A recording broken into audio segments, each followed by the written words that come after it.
Hey, how you doing, guys? It's been a long time. I haven't put anything up for a while, and there's a definite reason for that, and I'll talk about that in a few minutes. Um, some of you guys aren't gonna want to hear it, but I think a lot of you understand. So let's get to it.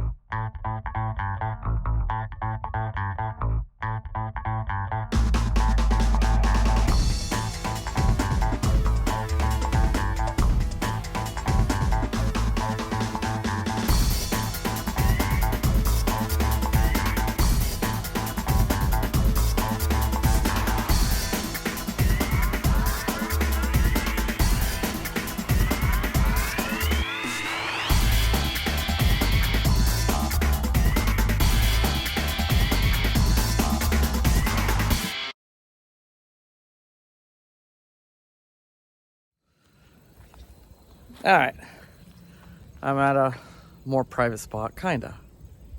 There's still people riding around and stuff behind me and stuff, but that's okay. This is good enough. This isn't gonna be a long one. I promise you guys. That's why I'm not even showing it in HDR, because what's the point? It's just me, my ugly face. So anyways, my big news is I give up. I give up on the EVs, at least in Japan. In Japan, it's just not an option. They did things this summer that just really were upsetting, and it just really put me in a bad mood. The cars are great. You know, the Nissan Leaf and the EMV 200, can't complain. They're doing great. As old as they are, 7-year-old vehicles, they still have excellent range on them. I go anywhere I want with those things. Granted, summertime's a little trickier. When it's really hot and muggy, those batteries can't cool. So you can't go too far unless you can find a lucky, go high enough and gets cool enough. But around here, sea level, nah, it's too hot. Sorry about that. It's too hot. It's just too muggy. So in the summertime, you can't go as far, but that's okay. I got my bike, and I love riding my bike in the summer anyways, so that's fine. So the cars are doing great. Can't complain about the cars. I love the cars. What the problem is the charging system is it's getting more and more ridiculous.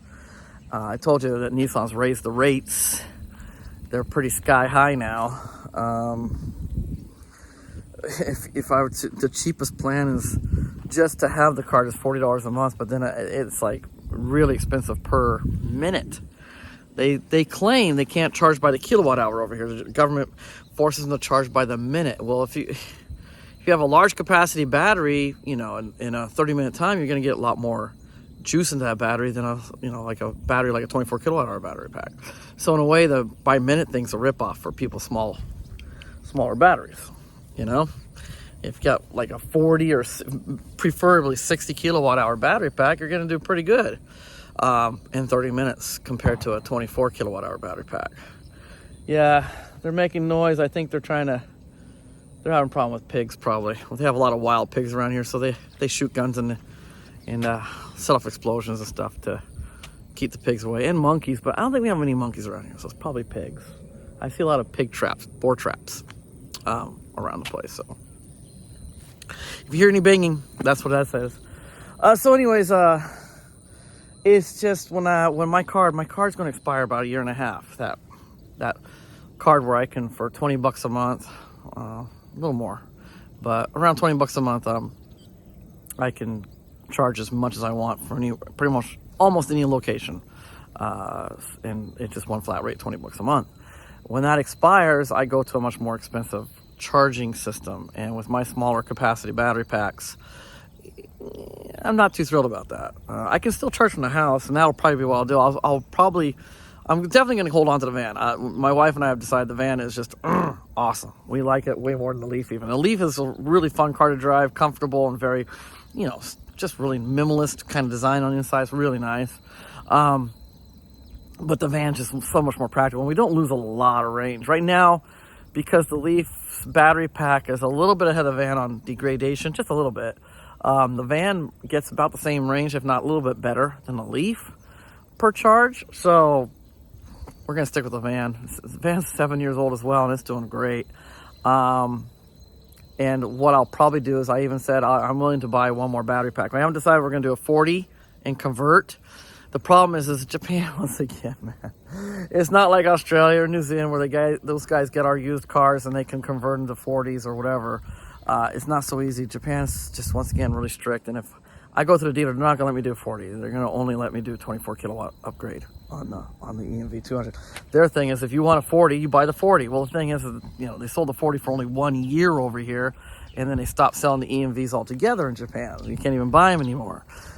So that's not an option. So most likely we'll probably end up getting a brand new 24 kilowatt hour battery pack, which is fine. I don't really mind. 40 would have been better. Would have been nice to have a little extra range and also just a little bit extra. You got extra room when the battery starts degrading. You still got pretty good range, versus a 24. But it is what it is. It's Japan. I've made my peace with this bass-backwards country and a lot of things. Anyways, the thing that really upset me was the government this summer. The government did something they'd never done before. And I've been over here for, even after a major earthquake that took out, a major nuclear energy, nuclear power station. And they've never done what they did this year, and there was no point. There was no reason. It wasn't any hotter. In fact, this summer was crappy compared to last summer. Still not very good weather. Today's the first sunny day. It's been just solid rain for like 2 weeks, and we've had typhoon after typhoon. Got another typhoon coming, so it's just been a really crappy summer and fall. Fall just started, and I did that big fall trip. I don't know if you watched any of those. I think I did a 9-segment video series. I don't know, maybe it's not 9, but really long video series where I go through Nagano and I go to Toyama and Ishikawa, and I go over those places, and I do all kinds of cool stuff in the van last year on my autumn vacation time. This year I won't be able to do it because the weather's just not going to cooperate. It's been crappy weather. So anyways, the government, for no reason, decided to tell everybody cut down on the energy uses in the daytime. No point. They have way more stations. They have way more electric producing stations this year than last year, including solar power farms and stuff, solar farms and things like that. Way more than last year. But they I don't want to go into it. I know the reason for it, and I'm not going to go into it because it's political and all that crap. But they're telling everybody cut down the energy usage in the daytime. I think it was. No, even night. Yeah, you go into the convenience stores, and then it was extremely dangerous for young women to be out at night because most places were pitch black, and these women were walking home from the train station pitch black. I was like, brilliant, guys. Anyways, I'm supposed to keep this short. I'm at 7 minutes and I haven't got to my point. Sorry, guys. That's so me. I'm like Ross, I swear. Anyways, so what they did is they asked everybody to cut down the energy, right? So except for the dealerships, all their chargers were either shut down or their power was cut down by like 50% at least. So if I didn't go to a dealership, and there's a lot of dealerships around here, but if I didn't go to a dealership, either I couldn't charge at all, or it would take massive long. And we found out the hard way when we were doing our summer day camp series, what we always do every year, and we were using both cars, the van and the car, because we have so many kids this year, and we were busting them around, and we were going all over Chiba, and we needed to charge both vehicles at the same time. We go to the spot, only one charger was available, and it was a slow charger already. It was like a 20 kilowatt hour charger, and they cut it down. It was almost the same as a house current. It was almost the same as a charger for my house. So we only got like a little bit of charge after 30 minutes on each car. It was ridiculous. And the kids, it ruined one of our completely ruined one of our days. We were stuck there charging for a couple hours until we could get going to the next. It was useless. It just ruined that day. And then I was thinking about it. I was calculating. It's like, with all these chargers shut down, I'm out of commission. Like if I wanted to go somewhere, even not even that far, I'm out of commission. I mean, there are a lot of dealerships, but not in the mountains and stuff. It's just ridiculous what they did with that. In a way, they were kind of flexing. They're kind of showing you.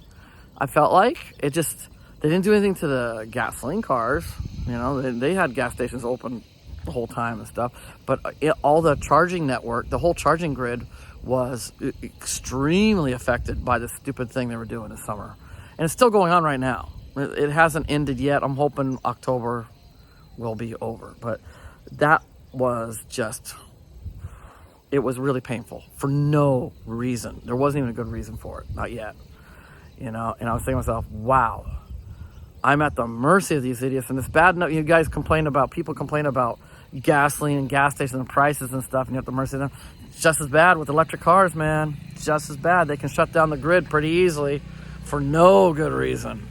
Gasoline people weren't having a fit at all. They were fine. Electric car, I was shut down.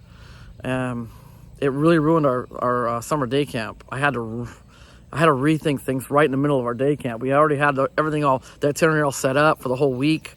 And I had to change everything on the fly because of that stuff. And then on top of that, I read a story about Tesla in America, and where this guy that owned a Tesla, and he was like the third owner, the third time it was sold, like he was the third person to buy it. And he took it in for routine maintenance, and when he got it back, he realized his range went way down. I was like, what the hell? Takes it back to Tesla, and Tesla says, oh yeah. When we were doing the maintenance, we realized you had a 90 kilowatt hour battery pack in there. Your car is only supposed to have a 60 kilowatt hour battery pack. The original owner, when it was under warranty, something was wrong with his battery pack, and because they discontinued the 60s, they didn't have a 60 available, so they popped in a 90 for him, and they never did it for the original owner. And then the second owner got away with it. He was taking it to Tesla and having it serviced and stuff, and he didn't have any problems with it either. They didn't shut him down. The third guy buys the car, and they take it away his range. They just took away 1/3 of the battery capacity, where he couldn't charge it up all the way, and that's how they rectified that problem. It was still a 90 kilowatt hour battery pack, but it had the capacity of 60 kilowatts, and that's all they could charge. And so, that's messed up. That's messed up. Never ever heard of a dealership being able to do something like that. Never. And we're getting to that area where they can geofence your cars in. We're getting to that point, and they're talking about that 2030. They're talking about stuff like that. They're very excited, including the manufacturers. They don't want you to own things anymore. They just want you to keep. It's great for the OEMs. You have to keep buying a car or keep paying on a car to rent it. You're not going to be able to own. And another thing they can do is it's going to be social credit scoring and things like that. If you do anything that kind of is a little shady, they'll punish you. And they won't take it away. They won't make it so you can't go to work, but they'll say, okay, you get 70. Your work is this far, so we'll give you 70 miles. That's it, a day. That's all you can travel, 70 miles, and the car's done. And they can geofence you and things like that. And that's the future. And Tesla's already showing that, and so is Japan. And I realized I don't want to be in that world. And so I have decided, at least in Japan, electric cars are not doing well. They're not the future over here. It's a joke. We're not allowed to go over 90 kilowatt chargers. Nothing's more powerful than 90 kilowatts, even for Tesla. The prices are skyrocketing over here on the charging. You might as well have, the rates are not any better than gasoline. So, gosh dang, everybody's watching me. Why? Why is it so fascinating for a guy to be talking to his phone in this day and age? I just get stared at by people. Put in my camera shot. Embarrass them. So, yeah, I'm not happy about that, because I really like my electric cars, and I really enjoy them, but I don't like the direction they're going right now. And if you don't want that future, if that future sounds just awful to you, which it should, then we need to put pressure on certain people, including government agencies, because the government's the ones that are pushing this new life we're heading for. But obviously the manufacturers are loving that. That's a great idea. You can't pay off a car. You just have to keep paying for it. It's just you don't own anything. So they're not going to complain. They're going to go along with that. But we can fight back.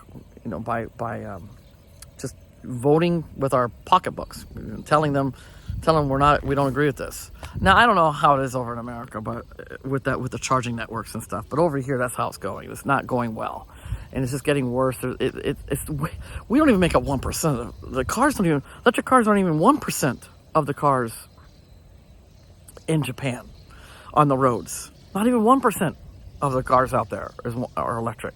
And they're already just jacking the rates up beyond gasoline prices. Gasoline prices aren't cheap over here, guys. Regular gasoline right now is almost $7 a gallon. I mean, what? Unbelievable. I'm just so angry about it. And there are some really good hybrids and plug-in hybrids out there. And my wife is definitely, she can't go back to gasoline. I totally agree with that. But we also don't want to be at the mercy of somebody like just decides that, yeah, you're not going to be able to travel this. It's just too crowded, so we're going to shut down the networks. We don't want to be at that mercy either. So we'll either get a hybrid or a plug-in hybrid next, probably. That's where we're going. And you know how I feel about those. I'm not a big fan of those cars at all. But Japan is doing what it's doing, and I'm gonna let them know by not playing along with them and not paying for their vehicles and not playing their game. I'm gonna let them know that way that I don't agree with the direction they're going. And I don't know what it's like in America. I know Tesla's a mess. I canceled my Cybertruck order, and that was great. It was like Christmas. Get my $150 back for the pre-order. That was nice. That was really nice. That money came in handy during summer vacation. But yeah, I'm just like torqued off at Tesla on every level. It's so far beyond ridiculous. That company's such a joke. Such a joke. That guy, everybody says that Elon's, he's so smart. He's what do they call him? What is it? What do they call him? Iron Man and stuff? This guy ain't smart at all, dude. He's not. He is not an intelligent dude. He is not. But anyways, I digress. Stay away from Tesla from any country you're in. I swear. I mean, they look great. They have big big capacity batteries, but the cars are still not built well, and it looks like it could be hell in the future with those cars. Tesla just controls everything. You can't take it anywhere you want to repair. They have too much control. So stay away from Tesla. There's a lot of good options out there besides other EVs out there. Hyundai, Kia, Volkswagen, Nissan. I mean, the Aria is not bad, but I feel bad for anybody who owns the Aria over here. I have one 90 kilowatt charger in my city. One. And it's broken down all the time. They're having problems with it. I don't know what. They have a new company building these 90 kilowatt chargers, and the thing is always out of commission. Always. So, and it's only 90. If you get they have a 60 something version and a 90 something version, I think it is. If you get the 90 something version with a 90 kilowatt charger, you're screwed. That's going to take forever to charge that thing up from a low battery, So it will not be fun charging that car. It's so expensive over here. It starts at 80,000. That's the 60 kilowatt version, 80,000. You can imagine what the 90 is going to be. Yeah, once again, I think there's only one charger in Japan that goes over 90 kilowatts, and that's a supercharger. I think that's near Osaka. I think last time I checked. But when it comes to Nissan, for like nearly 100 kilowatt hour, it's like a 90 some kilowatt hour battery pack on the Aria, a 90 kilowatt charger. That would take a long time if you're like down at like 15% battery and you want to charge up to 80 or 90. You're taking a long trip. Yikes! But it is a nice car. I mean, I have no problem with Nissan's vehicles. Nissan makes a really good car. I have the first gen, a 1.5 gen, I call it. It's after 2012, a 2015 Leaf, and that thing is built like a brick. And the EMV is not built as well. It's made in Spain, and also it was originally a gasoline car. All they did is rip out the tranny and the gasoline engine, and they popped in the Leaf's powertrain into it, which is a good thing. I mean, the Leaf's powertrain is proven. It's damn good, and so is the battery pack. Damn good. Don't have near as many fires as other companies out there, and it's just really good. Very few breakdowns, but it's still, everything else mechanically is still the original part. So the brakes and the power steering and things like that. Well, not the air conditioning. Luckily, the air conditioning is good too. But yeah, so Nissan EVs are awesome. So are a lot of other companies out there. Go for those. Don't go for the bling. Don't be hypnotized by the BS bling that they put out there with Tesla doing their little stunts and stuff. They're okay cars if you're only going to hold on for 3 or 4 years. After that, you're screwed. You really are. After the warranty expires, you're out of luck. Stay away from them, please, guys. This day and age we're living in, things are going to get really gnarly really fast. We're getting there. the hour's late is what a lot of people like to say. The hour is late, guys, and it's getting there. And I want you guys to have the right vehicle to make it through the other side of whatever's going to happen. And so yeah, I'm not going to make much content of new EVs over here. There's no point. I'm done. But I will keep you updated on my EVs and how they're going. You know, they're 7 years old and they're still doing pretty good. I'll keep you updated how the battery pack's doing, how the range is going. I'll keep you updated on all that stuff because that's important information. You might not have my EV, but it's good to know, you know, what a 10-year-old EV with just a small little battery pack can do still and stuff, and how many repairs and what did it cost and stuff like that. That's important information for anybody, for any EV. So I'll keep putting that stuff out, and I'll still put up other things, but my channel might be a little bit, it's going to be eclectic. I'm going to have other things out there too. Okay, guys? Thanks for watching. Please don't be too mad at me. Just try to understand the situation I'm in. And like I said, if I was living somewhere else, I wouldn't be thinking this way most likely. But Japan is just like, ugh, I'm done fighting. This is like butting heads with them all the time. So, have a good one, and I will see you in the future.